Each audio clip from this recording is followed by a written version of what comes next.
ዛሬ ጀምር ቤት አንተ አነለ እንዴ ማን ሸጧት እንዴ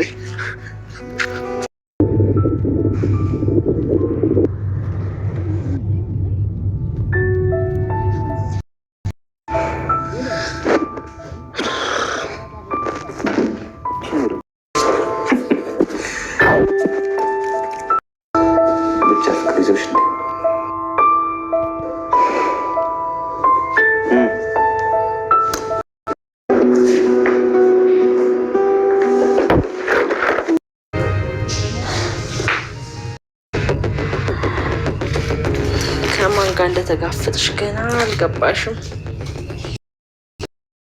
የግዴታ ሰላምን ከቤት ማባረር አለብኝ የምትለዋ ማኪ እራሷን በማገት እናም ሰላም አገተችኝ በማለት የማታውቂያትን ማኪን ነው የምሆንብሽ፣ ምን እንዳደረግሽኝ እኔ ነኝ እማቀው እና ያጠፋ ምላሽን ጠብቂ ትል ነበረ። ታዲያ የናታን እናት ወደ ቤት ስትመጣ ማኪ እጅና እግሯ ታስሮ እንዲሁም ደግሞ አፏንም ጭምር ታፍና እንደሆነ በማስመሰል የኔ ልጅ ምን ሆነሽ ነው ተብላ ስትጠየቅ ማሚዬ ሰላም ናት እንደዚህ ያደረገችኝ ስትል ነበረ እያዋሸች እየተናገረች የምትገኘው። የናታንም እናት ማኪ ሙሉ በሙሉ የተናገረችው ነገር እውነት ስለመሰላት እንዴት ደፍራኛለች? እንዴትስ ነው የኔ ልጅ በዚህ ልክ የምታደርገው? ስትልም እየተቆጣች እናም ሰላም ወደዚህ ቤት ትምጣ፣ ቀጥ አድርጌ ነው ከዚህ ቤት የማስወጣት እያለችም ትገኝ ነበር።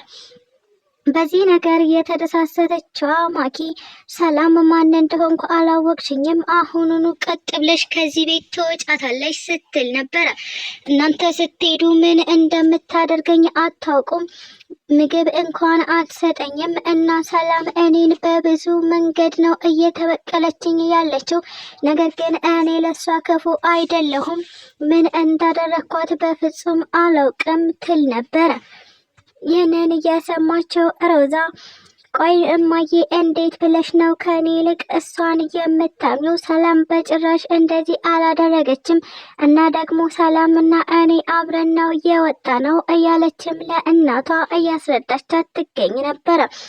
ሰላም ጤና ይስጥልኝ ውድና የተከበራችሁ ቤተሰቦቼ እንዴት ናችሁ? እግዚአብሔር ይመስገን እኔ በጣም ደህና ነኝ። በያላችሁበት ሰላማችሁ ብዝዝት ይበልልኝ እያልኩኝ እንኳን ወደ ቻናሌ በሰላም መጣችሁ። ለዚህ ዩቲዩብ ቻናል ደግሞ አዲስ ከሆናችሁ ሰብስክራይብ እያደረጋችሁ ቤተሰብ ሁኑ። እንዲሁም ደግሞ ሀሳብ አስተያየትም ካላችሁ ኮሜንት ላይ ጻፍ ማድረግ ትችላላችሁ። ቪዲዮን ከወደዳችሁት ላይክ እና ሼር ማድረጋችሁን እንዳትረሱ። ለዛሬው ደግሞ ሮዛ ፊልምን ክፍል 24 ይዤላችሁ መጥቻለሁ። እስከ ቪዲዮ ፍጻሜ አብራችሁን ቆዩ። ሮዛ እንግዲህ የባለፈው ክፍል ላይ እንዳየነው በማኪ ምክንያት ናታን ህይወቱን ሊያጣ እንደነበረ እናም ደግሞ ከሞት የታደገው ቅዱስም እንዲሁ ናታንን ከሞት አትርፎ ለሮዛ ሁሉንም እውነታ በመናገር ናታን በህይወት እንዲኖር አድርጎት ነበረ። ታዲያ በዛውም ናታን በህይወት ከሌለ አንቺን እገልሻለሁ የምትለዋ ሰላምም ማኪን ቤት ውስጥ ቆልፋባት እናም የማኪን ስልክ ይዛ ወጥታ እንደነበረ አይተናል። ታዲያ ሮዛም ሆነች ሰላም ተረባርበው በቅዱስ ምክንያት ናታንን ከሞት አድነውት ወደ ቤታቸው ይዘውት እየተመለሱ ይገኙ ነበረ። ቅዱስም ናታንን ስላተረፈው እጅግ በጣም ደስተኛ ሆኖ እሱም በፊቱ ያለበትን ነገር ለሮዛ ማያንም ካገኘኋት ከታሰረችበት አስፈታታለሁ እያለም ይነግራት ነበረ። እንግዲህ ቅዱስ በየሄደበት ማንንም ሲያይ ማያ እያለ ከመጣራት ምንም ሊያግደው አልቻለም። ይህንን እየሰማችው ሮዛም ቆይ ቅዱስ ማንነው ማያ የሚለው? ማያ ማናት? እያለችም ማያን ፈልጌ ማግኘት አለብኝ፣ ለኔም ሰላም ለሱም ደህንነት ስል የግዴታ ማያ መገኘት አለባት ትል ነበረ። ስለ ቅዱስ አብዝታ እየተጨነቀች ያለችዋ ሮዛ አሁን ላይ ቅዱስ ብላ አንድ ነገር ማውራት ስትጀምር ናታንና ሰላም አረ ፎንቃ እያሉ ሙድ እየያዙባት ይገኛሉ። ታዲያ ሮዛ ምንም እንኳን ፎንቃ አይደለም፣ ነገር ግን ቅዱስን ዝም ብዬ ሳየው ያሳዝነኛል እያለች ነበረ እያስረዳቻቸው የምትገኘው። ነገር ግን አሁን ላይ ቅዱስ ሀሳቡን እየቀያየረ ሮዛ ወደሱ ስትሄድ ቆይ ምን ልታደርጊ መጣሽ? በድጋሚ አጠገቤ አትምጪ፣ ላይሽ አልፈልግም እያለም ከአጠገቡ እንድትሄድለት እያደረጋት ይገኛል።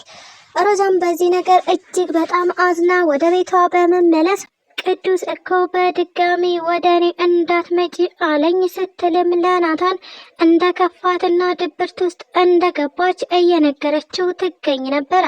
ናታንም አይዞሽ እህቴ፣ እሱ እኮ ዛሬ ነው እንደዚህ የሚልሽ፣ ነገ ደግሞ ስትሄጂ ምንም ሳይል ያለ ምንም ቅሬታ ይቀበልሻል እያለም እህቱን እያረጋጋት ይገኝ ነበረ።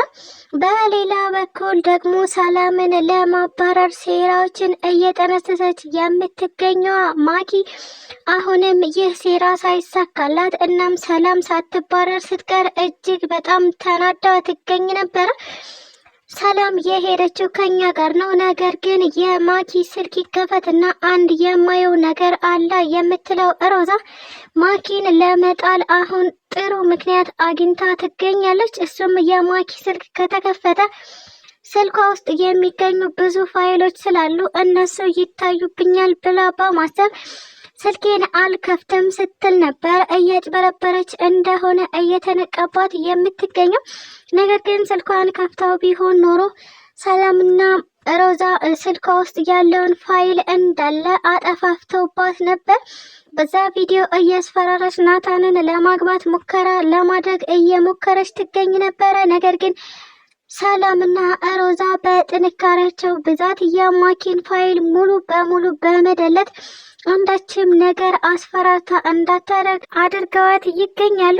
አሁን ላይ ማኪ ይህ ተንኮል ስላልተሳካላት ሌሎች ተንኮሎችን ማሰብ አለብኝ ብላ በማሰብ ሰላም ዛሬ ብታመልጪ ነገ ከወጥመዴ አታመልጭኝም በማለት ነበር እንግዲህ የአንገት ሀብሏን ከአንገቷ ላይ በማውለቅ የሰላም ቦርሳ ውስጥ እየከተተችው የምትገኘው።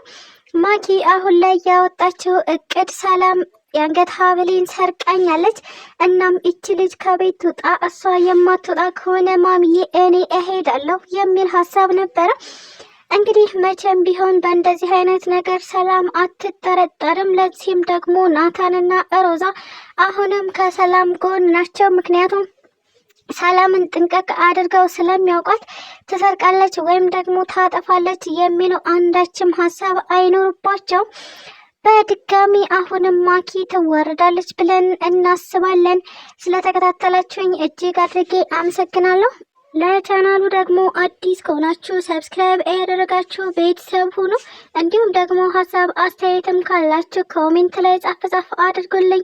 ቪዲዮን ከወደዳችሁት ላይክና ሼር ማድረጋችሁን እንዳትረሱ። ኢትዮጵያ ለዘላለም ትኑር እያልኩ ሰናበታችኋለሁ።